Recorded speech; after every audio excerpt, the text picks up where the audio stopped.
Hello, and welcome back to your favorite witchy podcast. This is your special host, Jasmine, and I have not one, but two amazing co hosts with me today.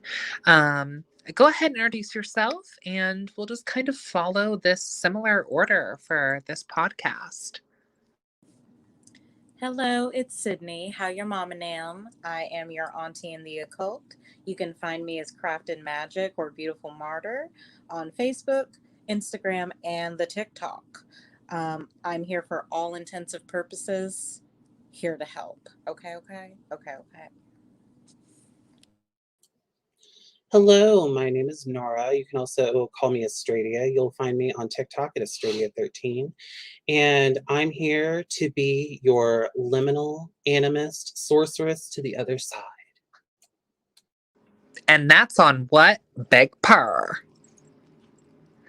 So today our topic is this sort of occult rhetoric that I'm sure that we've all heard, right? And that is you can't heal if you can't harm, or you can't harm if you can't heal. And I kind of like to equate this personally to the Eastern analogy that the difference between medicine and poison is the dose. So, Nora, why don't you go ahead and kind of like start us off? So, as someone who is, for better or ill, part of the shamanistic current. And for those wondering, when I say shaman, I realize that there are probably better words that I can use. I'm using familiar dialogue to convey my point, in that shamanism, in my opinion, is something that you are born into. You don't really get a choice. Part of the shamanistic current is being a healer. It is a very prevalent aspect of shamanism, as well as animism, healing the spirits, healing the community, healing people in general with medicine for the soul, the mind, the body. The thing about that is healing is not what people think it is. Healing, a lot of people are like, oh, it's the flash of light, it's the lay on hands, it's the soothing. It's the giving your loved one a cup of tea that'll help their cold. And that's true. These things can be applicable as an aspect of healing. But let's be realistic. Healing is oftentimes nasty. Healing smells bad. It's itchy. It takes a long time. You're sore. You're crunchy. You know, things like this. These are all aspects of healing, as well as these beautiful things that happen on the other side. But healing also leaves scars. And healing can also be something that looks quite deadly if you take into consideration how healing works. A vaccine for the body is a curse for the virus, if you know what I'm saying. Like, sometimes you have to cut away the infection. And what that infection is can be a number of things. Sometimes healing is done through malefic magic that is directed at the thing that is causing you ailment in your life. So something that I have to say about healing, especially to young people who are coming into the craft or coming into their own or coming into magic, whatever, that immediately want to step into healing, don't. Look at other avenues, look at other things. There are other aspects of the craft you can follow. You can really mess someone's life up with a poorly placed healing spell or healing ritual or healing energy work. You don't know what's going on that's causing these ailments. You have to dig a little bit deeper, and a lot of times people don't do that. They don't do the divination. They don't talk to the spirits. They don't look at the things that they need to look at in order to understand how healing needs to be applied. And the same thing goes for curses. If you're going to curse somebody, do your divination. You don't know what spirits or what protections people have when you are leveling curses at them. And this goes for mundane people too, for the muggles, you know. Don't go leveling curses at people unless you know that that curse is going to hit. Just because this person, Joe Schmo over here, did you dirty and you want to level a curse at him doesn't mean his ancestors aren't protecting him. there are a lot of variables that go into place you need to understand before you do these things, because healing and cursing are equally dangerous. As you said, Jasmine, the difference between medicine and poison is the dose. And Sid? So, as a student in the occult and also auntie, I do agree with Nora. I do agree with you, Jazz. When it comes to healing, healing is like coming out of war. It is like coming out of battle. Um, if you have a surgery, that is a battle. That is a astral T of you literally, if you do have the anesthesia, leaving your body for a while and just kind of coming back into pain, into trauma, into bruises, into infections, into cuts. Like, there's a whole tea just of understanding some of these deities people want to work with. For instance, Sekhmet, from the Egyptian pantheon. Recently, I was doing some research on just the Saqqara tombs on Netflix through a documentary, and they kept finding all these mortuaries and necropolises, necropoli, if you will. Um, in these different parts of Egypt, and they kept finding a lot of Sekhmet statues.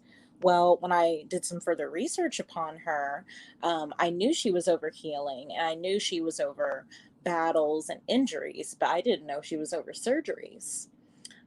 Essentially, I believe it was Amenhotep Amenhotep the third, and I believe he had a lot of like medical conditions, so he literally commissioned to have many of her statues in his tomb when going into the afterlife, because he knew that that could be an issue when crossing the other side. I feel like people want to heal generational trauma so that they can, bring in generational blessings, generational wealth. But that also is doing work. That is doing work around your generational past. That is looking at all the issues that you may even have with your living and passed on relatives. You never know what kind of ancestor was, feeling some type of way about X, Y, and Z and left this hurt on your family. Okay. So I feel as though when we're talking about how do we harm those and how do we heal those, we always want to heal the ones we love and care about. But there have been many times in Eastern and Western practices of just medicine in general where people die from complications from healing. You can easily, you know, especially with the kind of world we live in right now, being in a pandemic Lovato, honey, you can sneeze in the wrong direction and somebody can get sick and die. Okay. So I feel like we really need to be a little bit more intentional and doing a lot more research of understanding this concept of what is harmful and what is helpful. Okay. So beautifully said. Um, and I completely agree with everything that you said, everything that Nora said. Um, Something that I would like to add to this conversation, per my platform on TikTok and YouTube, right? Like, clearly, I do a lot of left hand path, specifically, black magic, if you want to call it that, but I prefer to call it baneful magic, DIYs, if you will. And something that I think that is important to realize is, if you are looking to curse someone or hex someone or jinx someone, and we do have a previous episode on As the Cauldron Bubbles talking about this specific topic. But I do believe in this sort of ripple effect. Sid, how many times have we had clientas who want to hex their roommate, but yet they cannot afford their rent without their roommate? Girl, endless. Like, maybe before you jump to baneful magic, think about maybe how you can resolve these issues in the physical before taking it directly to the magical. Now, that being said, I do 100% believe that you can banefully invoke and conjure death upon another person. Been there, done that, wrote the book. Okay. So I definitely believe that. Um, but I don't think that should be our first response. Nora?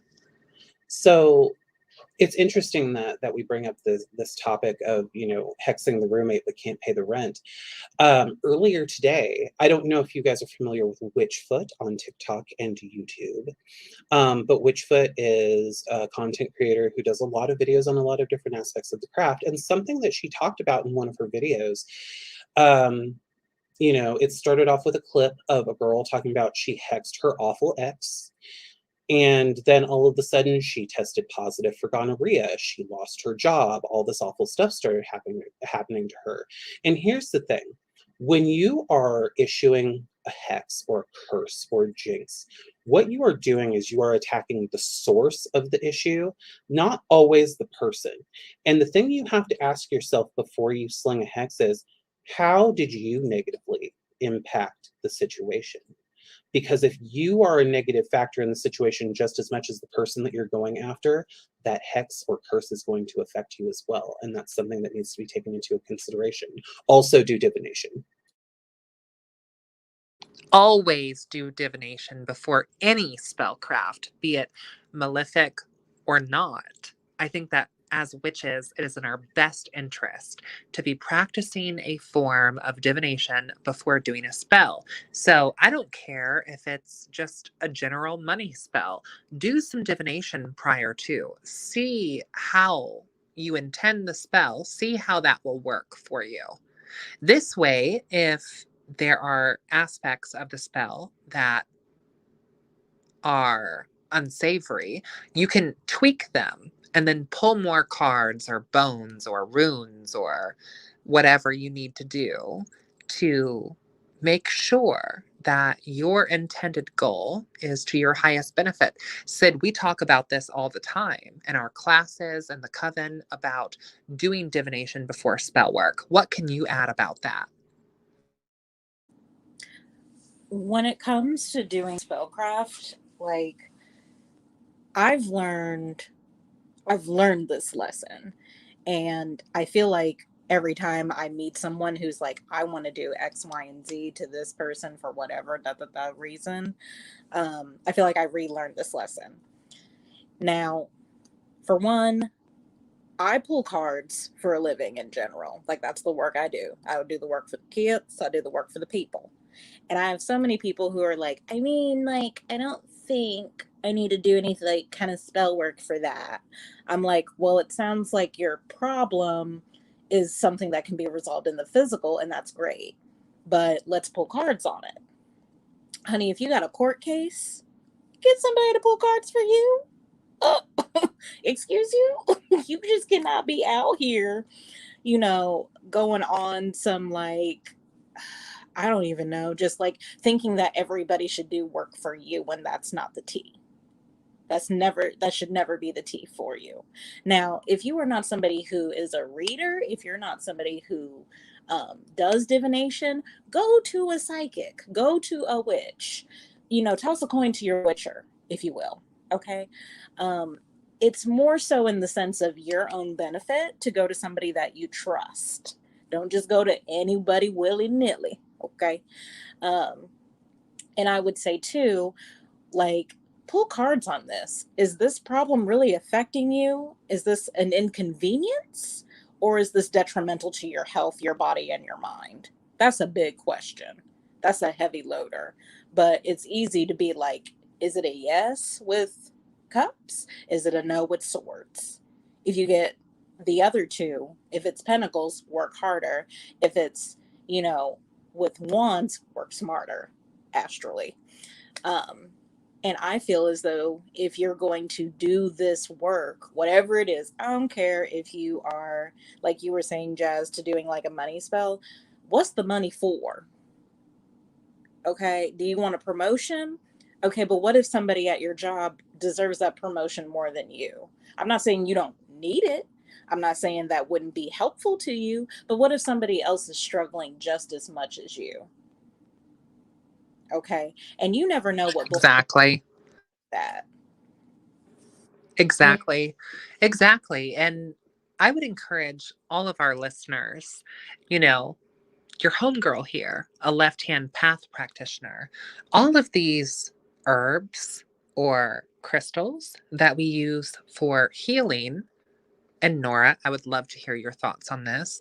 But like a lot of herbs that we use for protection, I believe can also be used to break protections. Or a lot of herbs that we use for psychic development and abilities can also be used to break psychic development. A lot of herbs that we use for beauty can also be used to strip someone from their beauty. Same way with crystals, right? There are crystals and herbs that are used for peace.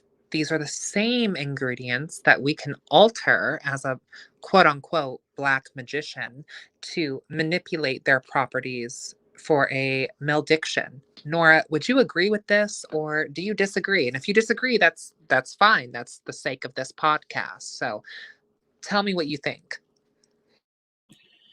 So I completely agree. The thing is that in our society, with the inception of the works of Gerald Gardner and people who practice Wicca, which nothing against Wicca, the thing of it and I've talked about rewilding the witch and my feelings about stuff like that.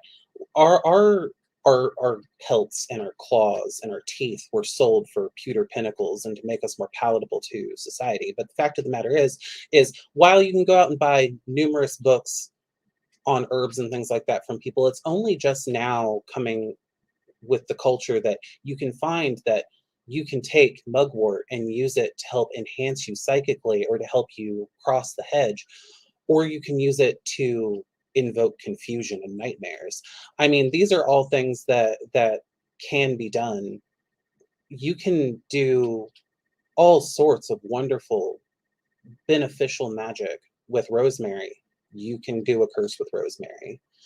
I mean, anything that you can take that acts as a form of healing, you can use as a curse. Just like Jasmine said, you can take something that's meant to act as a glamour. Roses, a perfect example, are used frequently in glamour magic to enhance beauty. Roses can also be used to disfigure. The thing that you have to remember about magic is that everything is in the vein of duality. Everything has a flip side, everything has a dark side, everything has a light side, everything has high vibration and low vibration, if that's something that you believe in. In regards to stones and herbs, the truth of the matter is we have no real scientific application to show us that any of these herbs have the properties that they have. What we are informed by is gnosis. Gnosis is what tells us what these herbs and stones can do. So what that means is that if you pick up a piece of obsidian, that piece of obsidian can be used for the work of good, or it can be used for the art of malefic illusion. Tezcatlipoca, the Aztec god, the smoking mirror, can be both a good guy and a bad guy, you know, and the smoking mirror being obsidian. You can take, I mean, let's look at one of the most widely used gemstones in the world, diamonds. Diamonds are beautiful. People love diamonds. Diamonds also are great for cursing. The Hope Diamond, hello.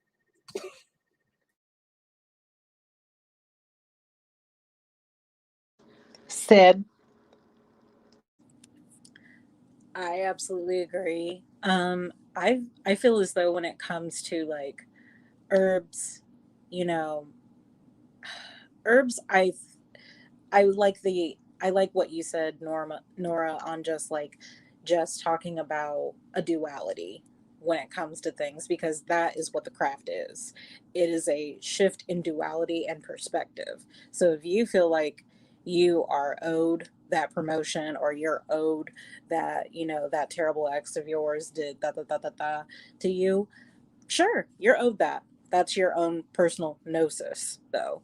And also, too, that's also the way that you are perceiving the situation. There are very terrible people out here, but you can also concentrate on the amount of child molesters.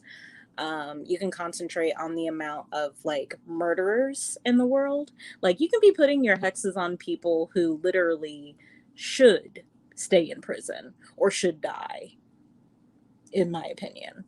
Um, I feel like too, when we're going on like sigil craft and things like that, everybody wants to make like a beautiful, lovely looking sigil, and that's really great. As an artist, I can love that. Love that, baby. But just like rose quartz, there's always different things that we can do with that. It doesn't have to be pretty. As long as you're believing in the work, it's going to work. But as soon as you doubt it, obviously the work is not going to go into your favor. So I feel like when people are like looking about doing hexes, curses, and things like that, they have no idea like the turnabout that it can come from. Like last year, per Black Lives Matter, per the protests that are still happening, you could be putting out candles for people who are literally doing that work, that are literally on the ground, you know, doing work that maybe you're not able to do for whatever reason. You could be helping combat these people, keeping them sacred and shrouded in these spaces where anything can happen. A right winger can come out of nowhere and like hurt somebody that you love, you know? So there's various ways that you can go about it. Or two, maybe you could be setting traps for some of these right wingers to fall into. I'm very pro that QAnon shaman, of putting hexes on him because of just how terrible he has represented, the community with his tattoos. Yes, he did some very like terrible things inside of the Capitol, but also too, let's think about all the things that he's done to hurt our community. Nora. I mean, if we're looking for people that deserve to have a hex thrown at them or a curse thrown at them, I mean, let's look at the Kyle Rittenhouses. Let's look at those three men who literally lynched Ahmaud Arbery recently. I mean, yes, there are lots of people that we could send all sorts of malefic magic at. The thing is, again, do your divination. Is it worth your time to do these things? I would like to think so, especially in the case of people like racists and bigots and rapists and murderers, things like that. Yes, absolutely. Sometimes you need to throw a curse closer to home. Please, if you're going to do curses out of your home, please make sure you cleanse afterwards and do your protections. Which is another thing, by the way. If you're going to be working curses and things like that, or if you're going to be working with healing magic even, please know your foundational practices. Please understand the importance of cleansing, banishing, protections, wards, tethering. Understand all of this stuff before you start throwing things at other people. So, talk to us, Nora. What foundational practices do you feel are necessary to work baneful or healing magics? Well, I think, like I said, it's very important to understand the difference between cleansing, purifying, and banishing. Because if you were going to be working healing magic, let's say, for instance, if you're a doctor, you need to work in a sterile space. Spiritually, this is the same. If you are trying to work healing magic in a space that is tainted or filled with a miasmic energy, you're probably not going to be very successful and you will create spiritual infection, which is just going to make your life harder and the person that you are trying to heal's life much, much harder. If we're talking about baneful magic, understand that, again, do your divination. Know if this is something that you need to do. Is doing the curse worth your time? Okay, you've established these things. You know that the curse is worth doing your time. Is your space cleansed, protected? Now, here's something I will say. If you are someone who regularly works with negative energy, and I'm not talking about from a physics standpoint, I'm talking about from an energetic standpoint, magically. If you're someone who works with negative energy and that's something that you use to fuel your magic, don't cleanse your space. Let all that nasty stagnation sit in the air. Draw that into yourself and pull that into your magic so that you can use that for your baneful working. Just be aware that working that level of baneful magic is heavy shit and it's going to weigh on you.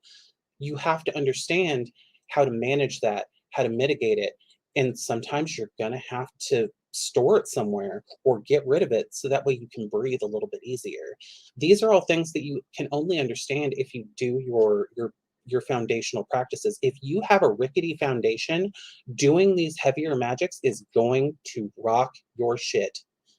Know your basics before you try and do big league stuff, because when you decide to do that stuff, if your foundation isn't set, you're going to feel the effects of it when it hits you, and it's not going to be fun. Okay, Sid. Absolutely. I feel like when it comes to like a foundation of a practice, like there's nothing wrong with just doing a fiery wall of protection every now and again. Okay, you have no idea the holleration and the hateration that is in your dancery. Okay, a lot of people don't like you. I'm sorry, you can be the most likable person on this damn earth, and you still ain't shit in somebody's eyes. Now, just doing the good work of a wall of protection, maybe a couple of wards around the house, maybe a servitor to go and, stalk a few people in the night, just a little something. You ain't got to do a lot, but you need to do it because a lot of the work that you're sending out is going to attract eyes. Okay. It may not even be the target, it may be the target's ancestors, it may be the target's servitor. You know what I mean? It just really kind of depends. That is why you do your divination, baby. That is why you double check, recheck, and check off what you need and what you're supposed to do. Now, I get it. Some people do not want to do so much research, but honey, the better the research, the better the work, in my opinion. Because how do you know it's going to hit right? Honey, you better have this Ace of Cups. You better have these cup cards coming up when you're like, is this going to work out for me? Because if you got these most likely nots and if you got these hell no's, then you're not doing enough. Whether it's the physical, the digital, or the astral, take your pick. I also feel like, too, when you're working with whether it be malevolent sources, whether it be malevolent energy, whether you are trying to draw and attract this energy, there's nothing wrong with like keeping it in something. Like you can store that energy somewhere to where every time you're working on that energy or using that energy, it can be kind of put back in its place. Now, I will say too, some things can backfire on you. Do we know the story of Pandora's box? Okay, it can get really scary. It can get nasty, even. But if you feel as though you're willing to do the work, the gods, your ancestors, or you yourself are feeling called to do this work, then baby, do it. But do your research. Make sure you're cleansing and clearing after, because it's some heavy shit to be doing some work and put it on your altar or wherever, and this shit is charging with this energy, this malevolent or even benevolent energy in general. Just be careful. Um, I'm a person who prefers that every time I go into doing a working, I take a shower or a bath. And then after the working, like if I'm not exhausted, depending on how the work is going, I'll do like a shower the next day and do kind of like a tea bath where I do certain herbs that do work on my skin. Okay, don't y'all be out here because some of y'all be putting cayenne pepper in some of your stuff and it don't make no sense, baby. It don't make sense. Um, but some things that work in my baths or my cleansing rituals, per those teas, per those herbs, tend to be helpful after doing that work, because sometimes you do such heavy work that that heaviness stays on you. And maybe you want to carry it, maybe you don't. It just kind of depends. What are you trying to attract? What are you trying to bring in? And what are you trying to banish? What are you trying to let go of?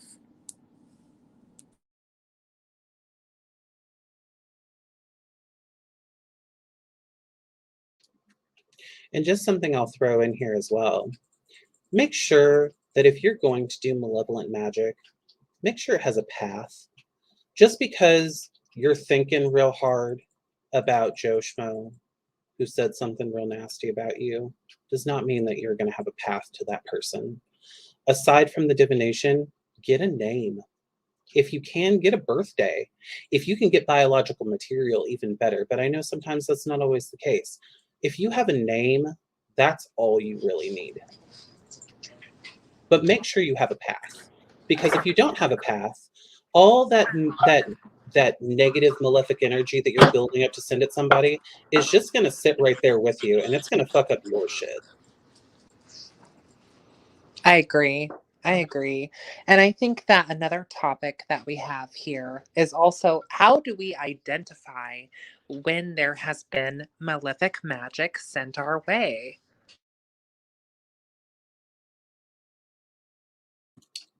See, and this is where, again, the waters get murky, because a witch is real quick to be like, oh my God, she hexed me. Or, oh my God, someone's working magic against me. Because things might not be going right in your world. Do your divination. If you don't do divination, if you are a witch who does not vibe with reading cards or runes or doing divination, find someone who does. If you honestly, honest to God, feel like something in your life is going wrong, if you're being attacked by a hex, a curse, psychic vampirism, whatever, go talk to someone who can do divination for you. In fact, if you do think that, don't do the divination yourself, because ego can get in the way. Make sure you go get someone who can do it for you. And there's a million different ways that you can test with divination to find out if something malefic has been happening to you. Here's a real simple way. Go to the dollar store, get yourself one of those 7-day candles, the white candles in a jar. Hold on to that candle for a few minutes. Really focus on wanting to know the information. Light that candle and let it burn. Depending on how much pitch builds up around the glass, that's the black stuff that's created from the flame, the soot. Depending on how much is built up around the glass, that'll let you know how much negative energy is around you. And that can be a good way to start informing yourself as to whether or not something's going on. But don't let that be the only thing that you go by. Go get some divination done. Really, the key here is divination. Just get divination done. Do your divination before you do anything, after you've done anything. Clear your space. Fill your space back up with positive things, if that's something that you're into. If you're someone who works almost solely with negative energy, then let it fester. Store it somewhere. Put it in a jar. Put it in a bottle. Put it in a necklace. Whatever it is that you do. But ultimately, if you feel like that you have been affected by negative magic, the really the only way that you're going to figure that out is through divination. Period. And that's on period, sis. House down boots.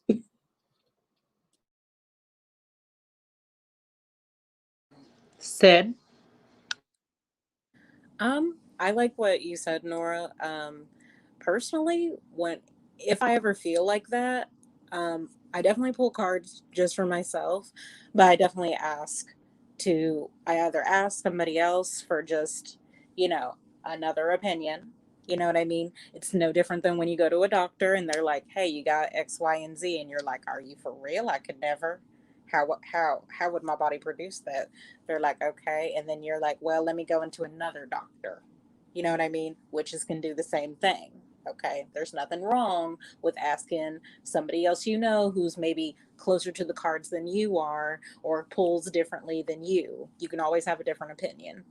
Um, Also, too, personally, I don't mind an egg cleanse. Um, I think, too, for me, it's more intuitive. Like, baby, I've seen demons. I mean, shit. I I do love a good egg cleanse. Same. They're really interesting to me. Um, but also too, like I'm just like I've seen literal demons and like I've worked with the Fae every now and again. Not much can really like scare me. You know what I mean? Like I've seen weirder shit. So if somebody's really throwing some like astral shade at me, just do a RTS. You know what I mean? Nothing wrong with a good return to sender. So here's the thing. If you want to just do a return to sender, there's nothing wrong with doing it because whatever's been sent to you, you're just sending it right back. Okay. So even if you're not absolutely certain, maybe you've had cards pulled and maybe you've pulled them yourself and we can't figure out who did what during a dark moon. But we know something's going on and something ain't right. So do an RTS and get that shit out of your space. Do a nice halal cleanse, maybe sit with some bakur. Sometimes I do. Sometimes I talk to the spirits and I'm like, hey, how your mom and them? Love you to death. Here's some milk and honey or some wine or some water. Can you just watch over a gal? Thank you. Because there's nothing more scarier than somebody's grandmother's prayers. Okay. So, Sid, how would you personally recommend doing an RTS? Well, there's so many ways. Oh my God. um, I like jars personally, and I'm a salty bitch when it comes to an RTS. Like I if you try and send anything my way, honey, it's worse when I come for you. It is so worse. Um, I am small, but I am mighty. And I like doing a good jar. Some people use apple cider vinegar. Some people use piss. Some people use both. Okay. Um, some people use the most foulest things in their homes in these jars. Um, I like doing things like that, and some like not. You know what I mean? Just putting a few things together, concocting a few things, getting a few names and numbers and astrological correspondences together, some herbs, some, charging done with a couple of crystals, and maybe I'm good. I like to top it off with a good candle just to seal it on down. I go talk to the dark goddess. Um, I go and work with her, and then I get it done. That's about it. That's all I can really say. I always tell the kids, they can look at your tutorials for that. Auntie don't talk about her stuff like that. Mm-mm. Mm-mm. Nora? So I have to admit, I'm not really a big fan of the return to sender. Not that I have a problem with it, but I'm mean. I'm a Cancer sun. And everybody should know that Cancer suns are the real villains of the story. If you're going to go out of your way to send me your energy, your direct connection, here's what I'm going to do. And I'm probably going to out myself a little bit, but that's okay. There's a form of magic that I like to do called devouring. And basically, what I'm going to do is I'm going to latch onto that energy that you sent my way, and I'm going to devour you by latching onto it and eating it until I reach you. And when I reach you, I'm going to eat you too, because I'm a very big fan of the gnashing teeth that go into the void. And I will happily send people into the void who decide that they're going to come after me. Um, Thankfully, it's not something that happens very often, but it's how I work because I'm evil.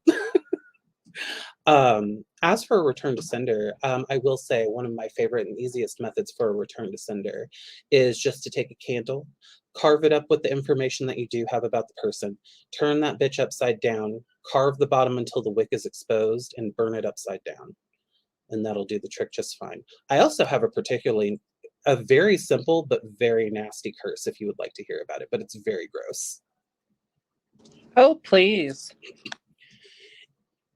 If you do have to curse somebody, and again, please do all the stuff that we've prescribed beforehand. But if someone has just really shit on your day, shit on theirs. Take a piece of toilet paper, write this person's name on it, any other information that you have, write it on the toilet paper. Go somewhere. Don't do this in your home. Go somewhere else. Walmart is a great option. Go someplace and please take the nastiest shit of your life. And after you've taken that nasty shit, wipe your ass with that person's name. Make sure you crumple that up real good and throw it into your shit and flush that toilet and flush that shitty person away with your shit. And anytime you pass that bathroom and you feel a gurgle in your tummy, go back into that same stall. Take another shit and remember that person. The curse will continue. You've heard it here first. Go back into that stall and let it rip like a Beyblade. I'm loving it. So we are about at that time where it's our final commentary on baneful magic and healing magic. Do we have any last comments? Sydney? If you're going to do it, you better do it right. And I would add, say it with your chest and speak intentionally. Nora? Remember that if you're going to heal, healing is an extension of yourself. Being a healer means taking pain inside yourself as well. Are you prepared to take pain inside yourself in order to heal a person? Is healing that person actually going to be beneficial in regards to you stepping in and being that point of intervention in their natural healing process? What can you really add to their healing? Are you going to be able to provide something to them? If not, healing from your perspective may not be the best course of action. Sometimes you just have to let nature do what it do. And also, death is inevitable. So trying to keep people from death or heal people from death is not a thing. Entropy is entropy. Allow people to go into their rest. Even if it's a struggle, know that after that struggle, they are at peace. Taking that peace away from them by healing them is not actually healing. Do your divination. So the moral of the story is say it with your chest. Thank you all so much for tuning in. And until next time, blessed be. Blessed be.